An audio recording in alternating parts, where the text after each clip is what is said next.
Assalamualaikum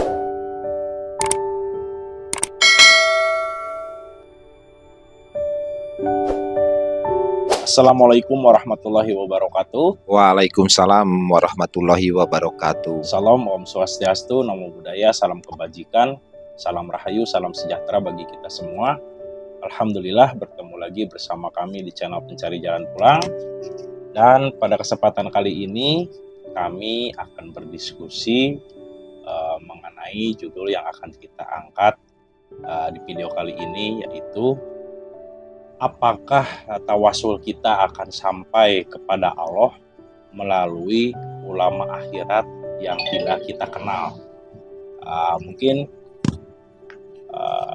banyak yang bertawasul seperti yang kita ketahui dalam ritualnya mereka berdoa dan menyebutkan ulama akhirat yang mereka ketahui, namun tidak atau belum tentu mereka kenal dengan ulama akhirat yang mereka sebutkan, karena mungkin tidak sejaman atau tidak berada di kehidupan yang saat ini gitu. Mungkin Bang Teja bisa memberikan perspektif dari judul yang sedang kita bahas di video kali ini. Monggo silakan Bang Teja. Baik, alhamdulillah, terima kasih Bang Dengni atas waktu dan kesempatannya berkaitan dengan judul diskusi pada malam hari ini. Yang akan kita bahas adalah apakah tawasul kita sampai kepada Allah melalui ulama akhirat yang tidak kita kenal. Logikanya, supaya kita bisa sambung kepada ulama tersebut, kita harus kenal dulu dengan ulama tersebut. Supaya sambung kepada Allah, kita harus sambung kepada ulama tersebut. Untuk sambung ke ulama tersebut, kita hanya tidak bisa sebatas nama. Kita tahu namanya, tapi ulama tersebut tidak tahu nama kita. Gitu. Kita misalkan datang ke makam, ya berdoakan saja gitu. Tapi kalau bertawasul tanpa kita katakanlah diakui murid oleh ulama tersebut, menurut pandangan saya itu gak akan bisa, Bang. Gitu. Kayak kita bertawasul melalui Syekh Abdul Qadir Jailani dan sebagainya, padahal kita tidak ada sambungan guru rohani melalui murid-muridnya. Misalkan kita tidak sejaman dengan yang masyhur itu adalah Syekh Abdul Qadir Jailani, tapi kita tidak ada sambungan berguru kepada murid-muridnya. Maka kata Imam Ghazali kan, bergurulah kalian kepada yang guru-gurunya sambung kepada Rasulullah.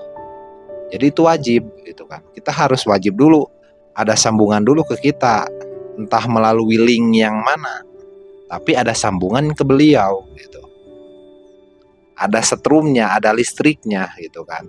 Yang di zaman ini tentunya kita harus menemukan link wasilah di zaman ini gitu kan. Kalau kita gak ketemu dengan link wasilah di zaman ini, terus kita bertawasul kepada ulama di zaman lalu, tetap itu gak akan nyambung, gak akan diklaim. Ya, jadi mungkin simpelnya untuk kita sampai gitu melalui Syekh Abdul Qadir Jailani, katakan untuk sampai kepada Allah melalui Syekh Abdul Qadir Jailani, itu harus mencari sambungan yang nyambung kepada Syekh Abdul Qadir Jailani. Iya, gitu ya, yang di zaman ini. Ya, karena nggak mungkin kalau kita menyambungkan langsung kepada Syekh Abdul Qadir Jailani, karena tidak sejaman dan kita juga tidak mengenal dengan beliau. Betul. Jadi kalau dikiaskan ya, ini menurut pendapat kami dalam adaptasi di tarekat ini, pengalaman empiris kami gitu, bahwa kalau dikiaskan, misalkan Syekh Abdul Qadir Jailani itu tiang sutet, gitu. Terus gurunya yang guru kita, wasilah kita di zaman ini itu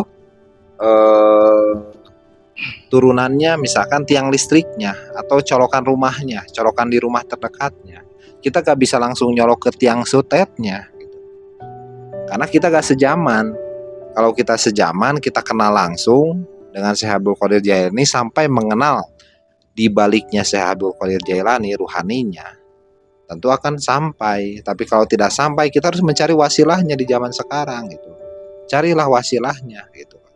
Dan wasilahnya itu akan banyak, dan carilah yang masih terdapat unsur mutlak, gelombang mutlak.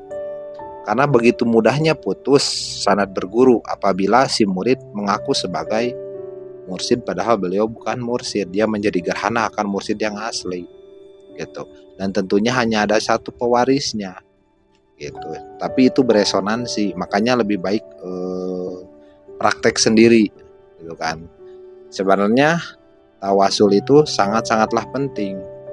Itu sifatnya adaptasi di dimensional kita. Kita menyambungkan listriknya pada doa-doa kita, pada zikir kita. Kita sampai kepada Allah melalui tawasul itu, melalui sambungan wasilah itu. Makanya penting sebelum beragama kita harus menemukan wasilah dulu. Kalau kita belum menemukan wasilah, kita masih agamanya belum praktek, masih agama akal, praktek jasmani, praktek baharu. Jadi menurut sudut pandang Bang Teja nih, atau perspektif Bang Teja mengenai tawasul, mungkin menurut Bang Teja tawasul itu apa sih menurut? Jadi tawasul itu kita berdoa kepada Allah dengan menggandeng kekasihnya, gitu. Kita berdoa kepada Allah dengan meminta keberkahan dari para kekasihnya, gitu. Melalui keberkahan dari para kekasihnya, gitu. Dan perlu diketahui itulah yang dilakukan oleh praktisi-praktisi tarekat.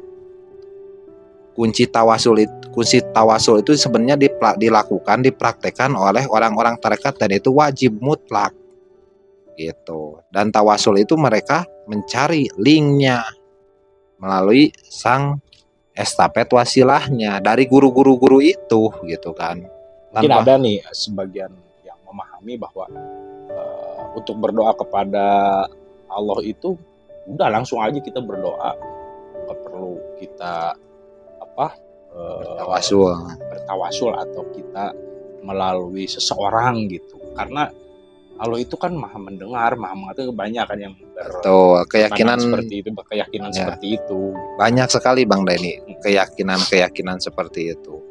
Tapi yang namanya tarekat, kalau jasmaninya lah bisa dibilang NU gitu kan. Kita itu di sini ada pilar pondasi utama. Jadi pondasi utamanya itu adalah bab tauhid atau akidah, bab fikih, bab tasawuf gitu. Bab tauhidnya itu adalah berkaitan terkait yang imamnya itu Imam Hasan Asy'ari dan Imam Maturidi, fikihnya Imam Maliki, Hanafi, Hambali, Syafi'i, tasawufnya Imam Ghazali dan Imam Junaidi gitu. Banyak yang mengetahui sifat wujud 20 dari bab tauhid yang diajarkan oleh Imam Hasan Asy'ari itu dengan Imam Maturidi itu, sehingga lahirlah sifat 20. Tapi itu hanya pengetahuan akal aja. Banyak yang belajar ilmu fikih yang diajarkan mayoritas di Indonesia itu menganut mazhab Imam Syafi'i, banyak yang prakteknya. Cuman yang praktek dalam bab tasawuf ini, yang isinya tarekat ini sedikit. Sedangkan prakteknya tawasul itu ada di dalam bab tasawuf gitu. Kalau merasa bermazhab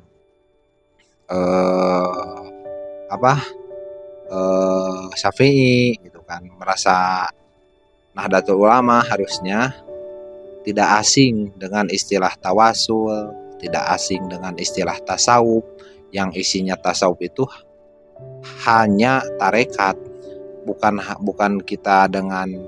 Jadi tazkiyatun nafs itu harus melalui metodologi khusus, tidak bisa sendiri-sendiri. Kita wirid sendiri di masjid itikaf, berzikir tanpa ingat apa yang harus kita ingat. Itu gak akan nyampe. Tapi kita harus benar-benar menggandeng bertawasul itu gitu. Makanya kalau untuk bisa praktek di dalam bab tasawuf itu harus melalui metodologi tarekat, karena di situ ada guru pembimbingnya, ada yang mengajarkannya. Jadi wajib menggunakan atau didampingi oleh guru ya, yang mengantarkan kita ke hadirat Allah gitu. Betul, karena kan senada kata Nabi kan disampaikan bahwa besertalah dengan Allah. Jika belum bisa beserta dengan Allah, maka besertalah dengan orang yang telah beserta Allah. Betul. Kata Imam Ghazali bahwa bergurulah kalian kepada yang guru-gurunya, guru-gurunya sambung kepada Rasulullah. Itu kan senada, maksudnya itu kita harus mencari link wasilah, kita harus mencari gitu kan. Dengan kita mengetahui link wasilah, kita baru bisa tawasul gitu. Kalau kita gak tahu link wasilah, belum menemukan wasilah, belum diajarkan oleh estafet wasilah, terus kita bertawasul, mungkin pas yang ditawasul itu siapa Allah gitu kan. Sambungan dengan saya tidak ada, adaptasi dengan yang saya ajarkan melalui murid-murid saya juga pernah kamu alami, tapi kamu tiba-tiba bertawasul akan saya gitu kan. Gitu. Makanya wajib menurut kami ya, yang namanya bab tasawuf itu harus dilalui.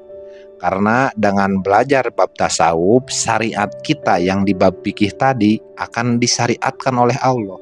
Akan dari hakikat itu akan disyariatkan oleh Allah, akan dilegalisasi. Kalau kita gak sampai melalui bab tarekat, gak belajar di metodologi tarekat, syariatnya, syariat fikihnya itu syariat kepala, akal, yang dimana semuanya tafsir interpretasi, yang punya pandangan saya yang benar, kamu yang salah, saya yang benar, kamu yang salah, terus gitu-gituan aja. Tapi kalau sampai kepada makom qadim melalui metodologi tarekat yang mutlak, pasti akan ketemu isinya, asal mau beradaptasi. Betul, dan di dalam tarekat itu sangat wajib sekali untuk dibimbing oleh guru ya. Ya, tentunya guru bukan sembarang guru ya. betul. Makanya, tapi guru yang sudah melalui fase-fase yang yang sudah dilalui oleh beliau dan ditularkan kepada murid-muridnya. Betul, gitu. Karena guru-guru yang itu telah mendapatkan adaptasi metodologinya ya, gitu. Napak tilas lah ya. Nah, sudah napak tilas gitu kan. Sudah jadi, ada gitu. Ya, jadi kalau belajar di tarekat tanpa guru pembimbing, tanpa ada yang memberikan petunjuk jalan dan caranya, saya jamin pasti tersesat. Betul. Dan satu lagi, kalaupun bisa menunjukkan jalan dan caranya, apalagi apabila tidak terdapat unsur mutlak, gelombang mutlak dalam sang guru tersebut, itu juga dipastikan sama, tetap gak nyambung. Ibaratnya kita sudah menemukan colokan listrik tapi setrumnya gak ada. Biasanya hal itu terjadi apabila sang guru mengaku sebagai mursyid sedangkan dirinya bukan mursyid. Gitu loh. Padahal mursyid itu sifatnya metafisik gitu kan. Yang fisik itu ya walia mursyidanya itu gitu kan. Bahkan saya pernah dengar waktu kecil katanya kalau kamu belajar agama tanpa dibimbing oleh guru, nanti akan dibimbing oleh setan gitu. Betul. Itu kan kutipan dari ulama. Ya. Ulama-ulama terdahulu gitu kan. Dari Mbah Yazid gitu kan. Apabila kita dibimbing oleh belajar agama tanpa bimbingan seorang guru, itu diajarinya sama setan. Karena apa? Yang pertama untuk belajar agama itu yang pertama-tama yang harus dilakukan itu bukan belajar agamanya, tapi mengenal pencipta agamanya. Untuk mengenal pencipta agamanya harus dibersihkan dulu jiwanya. Untuk pembersihan jiwa tersebut ada metodologinya. Dan metodologi itulah yang harus dilalui terlebih dahulu sampai jiwanya bersih. Makanya ada istilah dalam ilmu tasawuf itu tahwali, tahali, tajali gitu. Masa pembersihan, pengisian dan besertanya dengan Allah. Dan di dalam tarekat itu pun tidak hanya sekedar mengenali guru yang jahirnya saja. Betul. Tapi harus mengenali guru yang batinnya, yang ruhaninya gitu. Jadi guru tersebut akan secara tegas menjelaskan bahwa jangan mengenali jahir saya. Jangan hanya mengenali jahir saya, tapi harus sampai tahu di balik jahir saya. Saya ini manusia biasa gitu. Karena beliau diajarkan seperti itu karena berguru sampai sambung kepada Rasulullah gitu kan. Itulah Islam yang dianggap asing sekarang, Bang Denny. Sudah asing sekali ilmu tarekat itu sekarang gitu kan. Tapi senada dengan sabda Nabi bahwa Islam itu di akhir zaman datang dalam keadaan asing dan di akhir zaman kembali kepada keadaan asing, maka beruntunglah yang asing tersebut gitu. Ya itu kan terserah ya, perspektif masing-masing, interpretasi masing-masing, tapi saran saya gak rugi kok kalau membuktikan gitu. Selama hayat di kandung badan boleh membuktikan, karena saya pun dulu begitu. Ya. Saya mendalami di agama ini gitu kan, di Islam bagian ini gitu loh. Akhirnya saya kembali lagi ke Islam. Ya.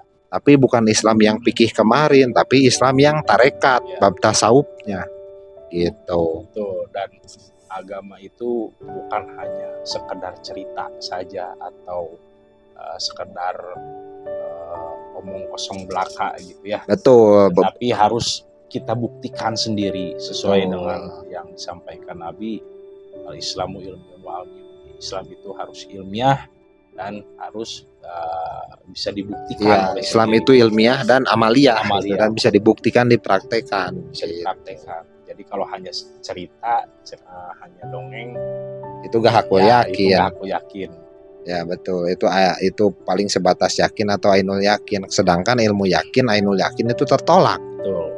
Yang diterima Allah itu yang hakul yakin. Jadi seberapa empiriskah Islam di mata saudara-saudara? Sedangkan ada istilah-istilah dalam Al-Quran itu ayat-ayat mutasabiat yang untuk dijanjikan dalam Al-Quran bahwa yang memahami ayat-ayat mutasabiat itu adalah orang-orang yang cendekiawan, orang-orang yang soleh gitu, orang-orang yang takwa gitu kan.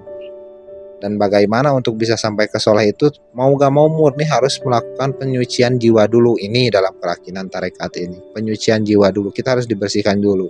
Yang bisa membersihkan itu ya hakikatnya Allah sendiri, tapi kita sudah mendapatkan metodologinya yang bisa dipraktekkan, yang bisa diadaptasikan. Itulah fase-fasenya yang harus dilalui. Betul.